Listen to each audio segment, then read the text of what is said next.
Shalom Bapak Ibu Saudara yang dikasihi oleh Tuhan kita Yesus Kristus. Berjumpa kembali di dalam program seri pendalaman Alkitab.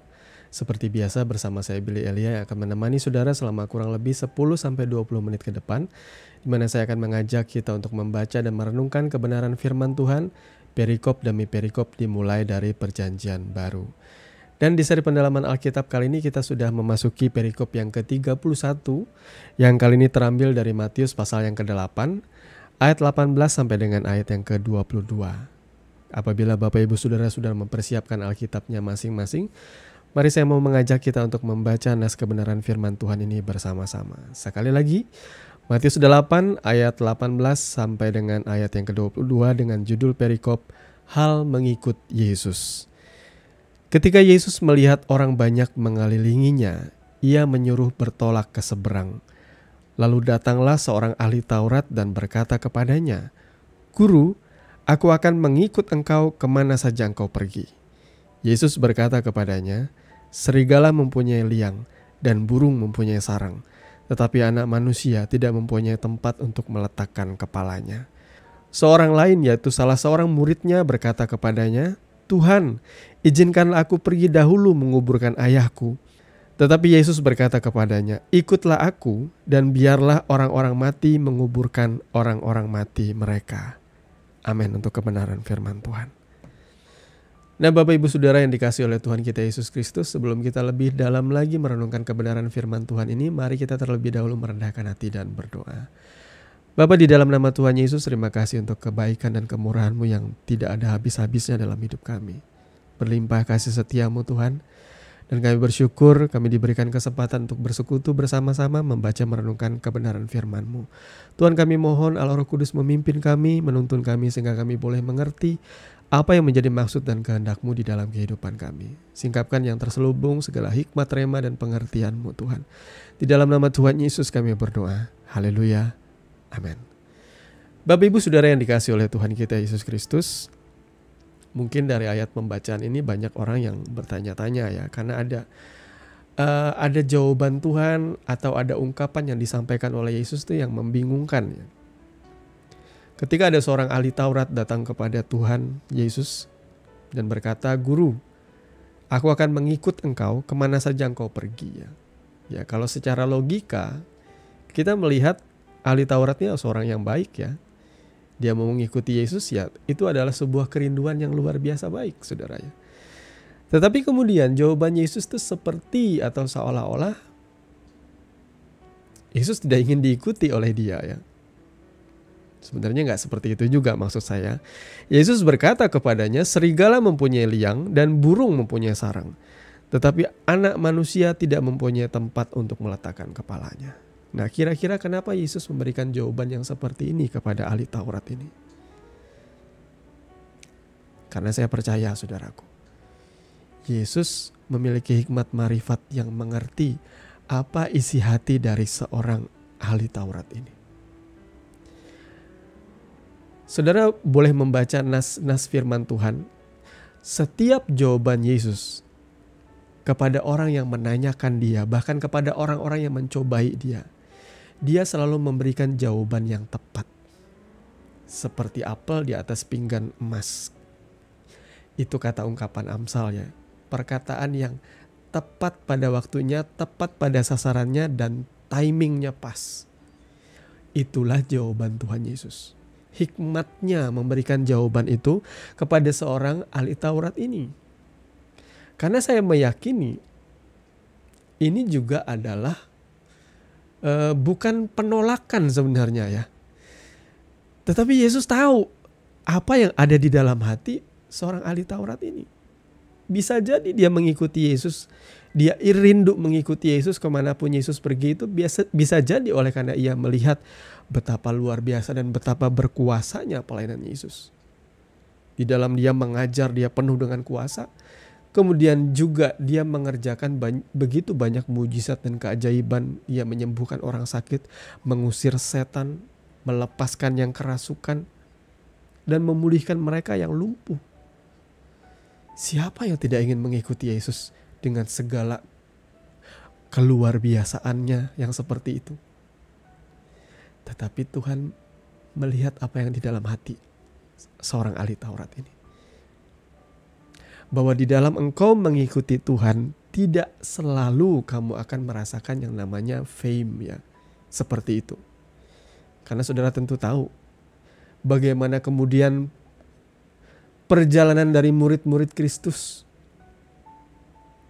Mereka dianiaya, mereka difitnah, mereka dibenci oleh dunia ini.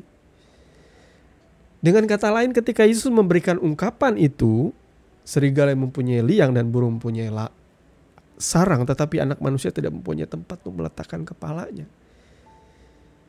Jadi dalam mengikuti Tuhan, ada kalanya saudara akan dibawa di dalam kehidupan yang memang tidak nyaman, tidak enak, saudaraku. Tuhan tidak selalu berjanji bahwa mengikuti Dia engkau akan selalu diberkati. Tuhan tidak selalu berjanji ketika engkau mengikuti Dia penyakitmu akan langsung sembuh. Tuhan tidak selalu berjanji seperti itu. Bahkan mungkin engkau akan menghadapi kesulitan-kesulitan. Justru di sinilah ada sebuah tantangan, saudaraku. Apakah saudara mau mengikuti Tuhan hanya karena saudara melihat yang wah mengenai Dia? Berkat berkelimpahan, berkat tercurah, berkat berlipat kali ganda, double portion anointing. Itu yang banyak kali digaungkan di gereja. Tapi orang lupa mengikuti Tuhan itu harus memikul salib, menyangkal diri, dan mengalami apa yang Yesus alami. Semua orang pengen menjadi seorang pester kesembuhan. Semua orang mau seperti Yesus yang menumpangkan tangan menyembuhkan orang sakit, membangkitkan orang mati. Semua orang pengen fame, dipuji, diikuti oleh ribuan orang, begitu banyak follower kemana-mana. Dipuja-puji. Ketika Yesus datang, semua orang mengambil daun dari pohon palem. Kemudian orang mulai menaruh di depan Yesus. Ketika Ia naik keledai, semua orang menyambutnya dan berkata Hosana. Tetapi kita juga tidak boleh lupa. Di akhir setiap Injil itu menceritakan bahwa Yesus difitnah, Yesus ditangkap, Yesus diludah, Yesus dicambuk, Yesus digantung di atas kayu salib. Inilah penderitaan puncak dari pelayanan Kristus. Jadi para hamba-hamba Tuhan, mari. Jangan cuma mau ambil pelayanan Yesus sebelum menuju puncaknya, yakni di atas kayu salib. Saudara menderita di dalam mengikuti Dia. Jangan cuma pengen fame-nya ikut Tuhan. Pengen kemuliaan, pengen yang enak-enak saja ikut Tuhan. Tetapi di saat saudara mengalami yang namanya penderitaan, saudara mulai kecewa di dalam mengiring Tuhan. Saudara mulai sudahlah. Saudara mulai melepaskan keyakinan imanmu dan mulai menjual demi sesuatu yang lebih menjanjikan.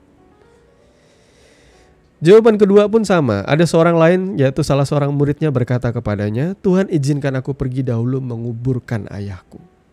Tetapi Yesus berkata kepadanya, ikutlah aku dan biarlah orang-orang mati menguburkan orang-orang mati mereka. Ini jawaban Yesus juga membingungkan ya, sulit untuk kita pahami. Izinkan aku pergi dahulu menguburkan ayahku. Loh, apa yang salah dengan hal itu? Seorang anak yang baik masa Yesus berkata seperti itu sih? Seorang anak, apalagi kalau seandainya ia adalah seorang anak sulung ya, dia bertanggung jawab sepenuhnya di dalam penguburan orang tuanya. Itu menurut tata krama atau tradisi orang Yahudi, saudara ya. Tetapi kenapa Yesus kok jawabannya seperti ini? Ikutlah aku dan biarlah orang-orang mati menguburkan orang-orang mati mereka. Sebenarnya nih kalau saya baca di sebuah literatur, sebenarnya ada miss di dalam penerjemahan dari bahasa Aram menjadi bahasa Yunani ya. Sebenarnya ada istilah bahwa biarlah orang-orang mati, sebenarnya bukan biarlah orang-orang mati, tetapi biarlah orang yang biasa menguburkan orang mati, artinya tukang kubur, menguburkan orang-orang mati mereka. Jadi biarlah tukang kubur itu yang menguburkan orang-orang mati itu. Kamu ikutlah aku. Loh, kenapa Yesus seolah-olah tidak peduli dengan anak ini yang mempedulikan ayahnya? Tapi saya yakin dan percaya kalau seandainya memang pada waktu Yesus memanggil orang ini mengikuti dia, dan pada hari yang sama ayahnya meninggal, ia tidak mungkin berada di situ. Secara tradisi orang Yahudi, di hari seorang orang tua kita meninggal, apalagi ayah kita meninggal, berarti si anak ini tidak boleh jauh dari keluarganya, tidak boleh jauh dari acara penguburan itu sampai selesai. Dengan kata lain, ini kemungkinan besar bukanlah hari penguburan ayahnya dalam literally makna yang sesungguhnya bapaknya meninggal hari itu, bukan. Ini kemungkinan besar adalah penguburan yang kedua. Jadi di dalam tradisi orang Yahudi itu ya saudara ya, dan Yesus juga mengalami hal yang sama pada waktu ia mati di atas kayu salib. Kemudian mayatnya diturunkan dan ia dikafani, kemudian ia dimasukkan di dalam sebuah goa. Nah, inilah proses kematian yang pertama, itu dimasukkan ke dalam goa sampai mayatnya itu membusuk dan sampai akhirnya menjadi tulang-tulang. Barulah tulang-tulang itu dikumpulkan dan dimasukkan ke dalam sebuah peti namanya ossuary, kalau tidak salah namanya seperti itu ya, dalam kotak atau peti ossuary. Nah, baru itu nantinya dikumpulkan di tempat leluhur atau keluarganya seperti itu. Nah, itu namanya penguburan yang kedua. Nah, tapi Yesus tidak mengalami hal itu karena ia bangkit dari maut, saudara ya. Nah, tapi itu sebagai catatan bagi kita ya. Kemungkinan besar di sini ialah, izinkan aku pergi dahulu menguburkan ayahku. Itu artinya penguburan yang kedua. Ya. Jadi Tuhan Yesus di sini ingin menegaskan sesuatu kepada murid-muridnya bahwa ketika engkau mengikuti aku, engkau harus fokus dan engkau harus berkomitmen penuh. Tidak boleh mencela-mencela nanti di tengah jalan. Tidak boleh nantinya banyak alasan yang engkau cari-cari sebenarnya. Sebenarnya tidak ada masalah. Kalau engkau memang tidak bisa mengikuti Tuhan, Tuhan juga mengerti. Ada satu orang yang tadi yakin mengikuti Tuhan, tetapi di dalam pandangan mata Tuhan, ia mengikuti Tuhan motivasinya ada yang salah. Dan sebaliknya, ada orang yang sebenarnya seharusnya Tuhan bisa pakai, tetapi ia terlalu banyak alasan, sehingga akhirnya ia tidak kunjung memenuhi panggilan pelayanannya. Atau Tuhan ingin ia berjalan di dalam suatu pelayanan yang ia kehendaki, tetapi orang ini selalu menolak. Tuhan memanggilnya, Tuhan memakainya. Mari saudaraku yang dikasihi oleh Tuhan, selagi kita masih memiliki kesempatan, kalau Tuhan hari ini mengingatkan saudara tentang suatu panggilan yang pernah saudara tolak atau saudara tinggalkan, kembalilah kepada Tuhan. Melayani itu memang tidak selalu ada di dalam gereja, saudaraku ya. Walaupun gereja memang menawarkan pelayanan-pelayanan bagi saudara. Walaupun juga sangat miss sekali antara pelayanan dengan bisnis di dalam gereja hari ini ya. Karena banyak kali saya melihat pastor menjadikan jemaatnya sebagai pengerja dengan tujuan untuk mengeruk keuntungan dari persembahan-persembahan. Kemudian mendatangkan pembicara-pembicara silih berganti, supaya setiap minggunya selalu dikotbahkan pemberitaan tentang berkat, tentang menabur. Semuanya tuh ya bisa dibilang pelayanan, tetapi saya rindu ada satu pelayanan yang lebih murni lagi daripada itu motivasinya. Bukan pengen mendapatkan uang sebanyak-banyaknya, bukan. Tetapi pelayanan yang memang Tuhan taruh dalam hidup saudara. Contohnya saya pribadi saudara ya. Ketika saya awal mengikuti Tuhan berikan saya hikmat pengertian untuk bisa menyampaikan kebenaran firman Tuhan seperti ini. Dan bahkan setelah saya mulai satu titik saya pernah meninggalkan pelayanan full timer saya ke desa-desa. Tapi jauh dalam hati saya ada sesuatu yang bergejolak di batin saya, bahwa saya harus terus memberitakan firman. Apalagi sekarang ada kemajuan zaman, sehingga saya bisa mempergunakan platform YouTube untuk menyampaikan kebenaran firman Tuhan. Dan saya memenuhi panggilan saya. Di tengah-tengah kesibukan saya bekerja sebagai seorang wirausahawan, saya tetap kembali kepada panggilan saya untuk memberitakan Injil baik atau tidak baik waktunya.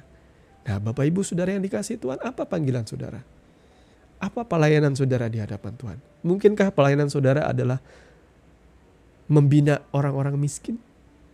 Membantu tetangga saudara yang cuma satu orang? Mengasuh anak saudara yang kurang kasih sayang, yang kurang perhatian karena saudara sibuk dengan pekerjaan? Pelayanan itu tidak selalu berarti ada hubungannya dengan gereja, tetapi sebuah tanggung jawab yang Tuhan berikan kepada saudara. Ada satu pelajaran yang pernah saya pelajari, satu hal ya. Banyak kali pelayanan itu tidak selalu ada di atas mimbar-mimbar dan dimuliakan orang.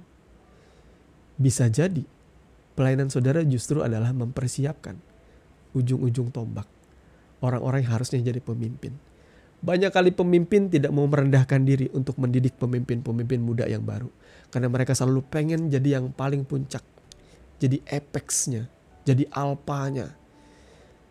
Padahal Tuhan mau banyak anak-anak muda, anak-anak Tuhan yang baru yang akan dinaikkan menjadi ujung-ujung tombaknya Tuhan. Menjadi pemimpin-pemimpin di masa yang akan datang. Oleh sebab itu mari Bapak Ibu Saudara dikasih Tuhan, kita mempersiapkan hati kita, memberi hati kita, menunjukkan hati kita dengan sepenuhnya fokus kepada tujuan dan panggilan ilahi. Tuhan memberkati firman-Nya, mari kita berdoa. Bapa, di dalam nama Tuhan Yesus, terima kasih karena Engkau sudah berbicara dalam kehidupan kami. Engkau menyampaikan isi hati-Mu dan kami percaya Tuhan menolong kami untuk kami boleh melakukan kebenaran firman Tuhan dalam kehidupan kami hari lepas hari. Terpujilah nama-Mu Bapa kekal selama-lamanya. Di dalam nama Tuhan Yesus kami berdoa. Haleluya. Amin.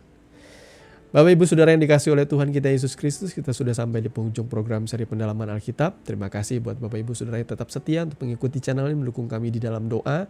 Kami percaya apapun yang kita kerjakan saat ini boleh menjadi berkat bagi banyak orang. Terima kasih untuk kehadiran Bapak Ibu Saudara di kesempatan kali ini untuk bersekutu bersama-sama dengan kami. Akhirnya saya Billy Elia pamit.